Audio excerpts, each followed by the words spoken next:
دەنگێ گەل دەنگێ کوردستانیە.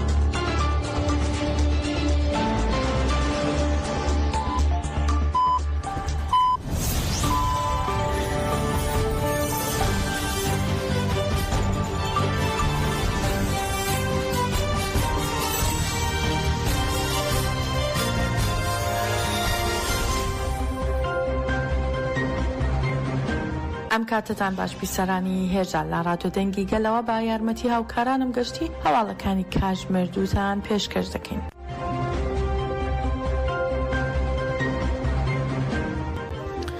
ناوەندی ڕاگەیاندن و چاپەمەنی هێزەکانی پاراستنی گەل هەبەگا با ڕاگەیاندراوێک ناسنامەی فەرماندا مردەم چەولیک ئەندامی ئەنجومەنی فەرماندەیی هەبەگە و فەرماندەیی ایالەتی شەهید دەلیلی ڕۆژهەوای زاب ڕادەگەیەنێت کە لە کاتی ئەنجامدانی ئەرکەکانی بەهۆی ڕووداوێکی مەترسیدارەوە لە تونەلەکانی شار شەهید بووە.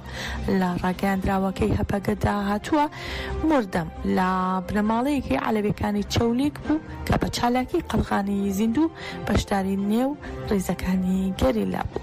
هەروە ڕاشی دەگەیەنن کە ژیانی فیدایانەی بۆ ئازادی جەستەی و پاراستنی ڕێبەرۆ جەلان تەرخان کرد و لە ژێر چەتری هێزە تایبەتەکاندا چەندین ئەرکی بە سەرکەوتنەوە بەڕێوە بردو بە هەڵویستی فیداکاریانەیەوە بە بەشداری خاکیانەی جێگەی خۆی لا دڵی هاوڕێیانیدا گرت. هەروە هەپەگا ڕای دەگەێنێ هەواڵمان مردەم لە شەڕەکانی ایالەتی شەهید دەلیل ڕۆژاوای زاب بۆ ماوەی 4 ساڵ لە بەرزترین ئاستا جێگەی گرت کاشکۆدارترین شەڕی تێکۆشانمانە و بە شێوەیەکی سەرەکی فەرمانداری ئەم بەرخۆدانە داستانیەی کرد کە مێژووی تۆمار کردووە.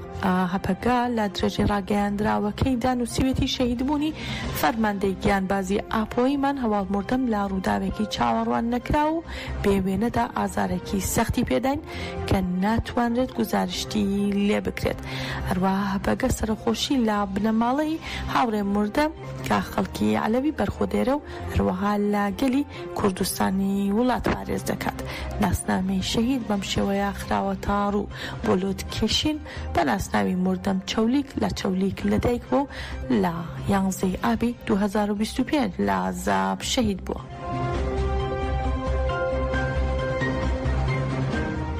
کریستین گۆڤندەر پارێزەری نێلسۆن ماندێلا کە ئەندامی کۆمەڵی نێونەتەوەی یاساناسان لە دژی گۆشەگیریشە لە لێدوانێک بە ئاژانسی مێزۆپۆتامیا دەربارەی پرۆسەی ئاشتی و کۆمەڵگەی دیموکراتیکی ڕێبەرۆجەلان هەڵسەنگاندنی کرد. گۆڤندەر لە قسەکانیدا ئاماژەی بەوە کرد کە ڕێبەرۆجەلان و نێلسۆن ماندێلا بەشێکی زۆریان لە نێو زینداندا تێپەڕ کردووە و وتی بەڕاستی هەردووکیان پێشەنگ و شەڕوانی ئازادین. هەروە ئاماژەی بەوە کرد کە گەرماندێلا لە ژیاندا بووایە بەدڵنیایەوە پشتگیری دەدایێت تێکۆشانی گەلی کورد. هەروەها گۆڤندەر سەرسامی خۆی لە ئاسپێشبینیەکانی ڕێبەرۆجەلان دەربارەی دۆخی ڕۆژهەڵاتی ناوین و سووریا دەربڕێوتی ئەوەی لە بەرژەوەندی گەلدا بوو بێ ڕێبەرۆجەلان هەستی پێ کردووە و لەو پەیامانەی کە لە زیندانەوە بۆ ڕایگشتی بڵاو کردوتەوە دەستی دۆستایەتی و ئاشتی درێژ کردووە.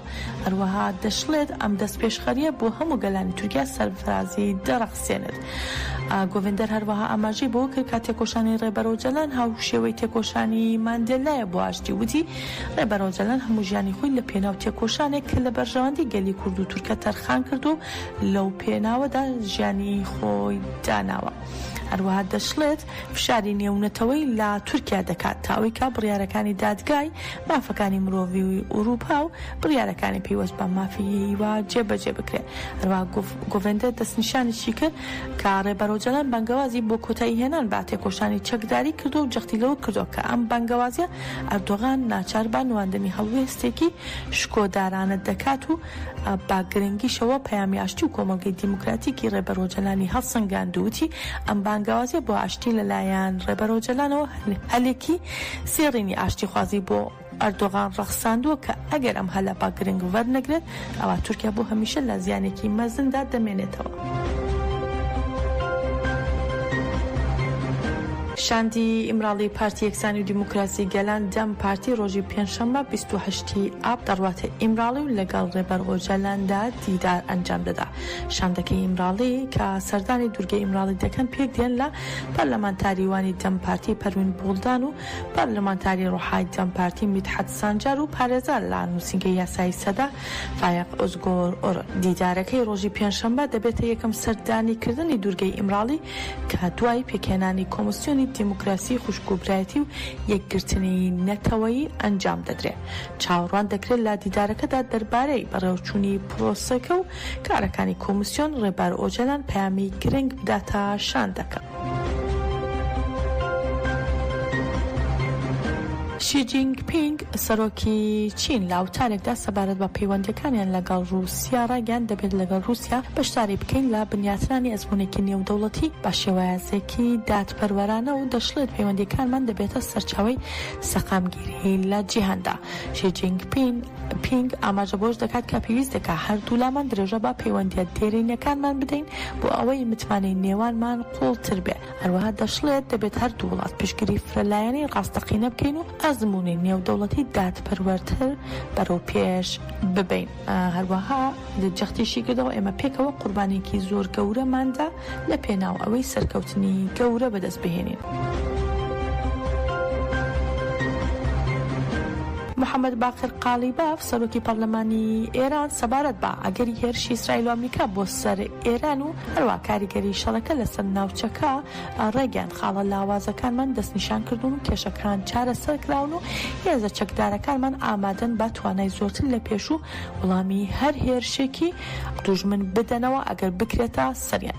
قالیباف ئاماژە بۆش دەکات کە ئەگەر ئێران هێرشێکی نوێ بکرێتە سەری ئەوە هەمووان بینەری فراوانبوونی شەڕەکە بوون ناوچە نوێکان و ناوچەکانی دیکە دەبن و دەشڵێت پەیامی مانۆڕەکانمان ئەوەیە کە ئەگەر لە داهاتوودا شەڵ هەڵگیرسێت ئەوە سیاسەتی خۆگرتن کۆتایی پێدێت و وەڵامەکەیش با شێوەیەکی تون دەبێت. بەپێی ڕاگەاندراوی هەڵمەتی سێشەمەکانی نابوو لە سێدارەدان لە مانگەدا 109 کەس لە ڕۆژهەڵاتی کوردستان و ئێران لە سێدارە دراون. هەروە هەڵمەتەکە ڕای دەگەێنێت حکوومەت دەیەوێت لە ڕێگەی لە سێدارەدان و ئاساییکردنەوەی توندەتیژی کۆمەلگا بخاتە ترسەوە. هەڵمەتی سێشەمەکانی نابوو لە سێدارەدان لە 83 هەفتەی خۆیدا ڕاگەاندراوێکی بڵاو کردوێتەوە لە ڕاگەیاندراوەکەیدا داوا لە دامەزراوە ڕێکخراوە نێودەوڵەتیەکان و چالاکوانان و ئازادی خوازان دەکات کە بەرامبەر ئەو سزایە بوەستنەوە و ڕزایەتی دەرببڕن. جاماژەیە هەڵمەتی سێشەمەکانی نابوو لە سێدارەدان لە نۆی کانونی دووەمی ساڵی 2023ەوە وەک ناڕزایەتیەک دەژی لە سێدارەدانی دەست بەسەرکراوانی ڕۆژهەڵاتی کوردستان و ئێران دامەزرا کە هەموو ڕۆژانی سێشەمە ئەندامانی هەڵمەتەکە دەست بە مانگرتن لە خواردن دەکەن. بە گوێرەی زانیاریەکانی میدیا عەرەبیەکان لە ئۆپراسیۆنێکی هێزانمنیەکاندا لە گەڕەکەکانی کەمالی و فەزیلیای شاری بەغدا 100 کەس دەستگیر کراون. هەروەها ئاماژە بۆش دەکرێت کە لە نێوانی ئەو کەسانی کە دەستگیر کراون داواکراوی تێدایە و هەروەها ئەو کەسانەشی تێدایە کە مۆڵەتی نیشتە جێبوونیان نییە و سەرپێچی مەرجەکانی نیشتە جێبوونیان کردووە. جێ ئاماژەی ناو بەناو هێز ئەمریکان ئۆپراسیۆنی گەورە لەو شێوە لە بەغدای پایتەختی عێراق ئەنجام دەدا.